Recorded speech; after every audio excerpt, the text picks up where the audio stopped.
ఒక చిన్న యాక్టరు చాలా అంటే సినిమా ఇండస్ట్రీతో పోలిస్తే టీవీ ఇండస్ట్రీ చాలా చిన్నది. టీవీ ఇండస్ట్రీలో ఒక చిన్న నటి ఆమె.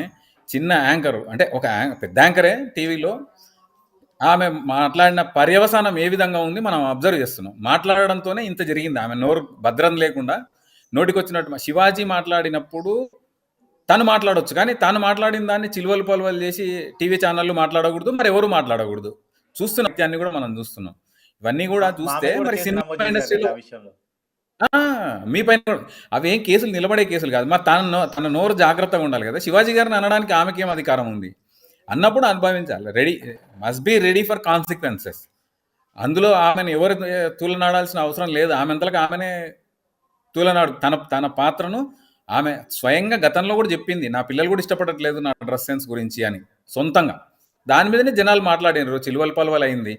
అన్వేష్ అనే ఈడియట్ వాడు మాట్లాడడం వల్ల ఇంకా అది పెద్దగా అయిపోయి అదంతా ఈమెకు చుట్టుకున్నది. వాడి మీద ఉన్న విపరీతమైన వ్యతిరేకత వాడి మీద ఉన్న వ్యతిరేకత మొత్తం అనసూయకు చుట్టుకోవడం వల్ల ఇప్పుడు ఆమె ఆన్లైన్లో ఏడవాల్సిన పరిస్థితి వచ్చింది.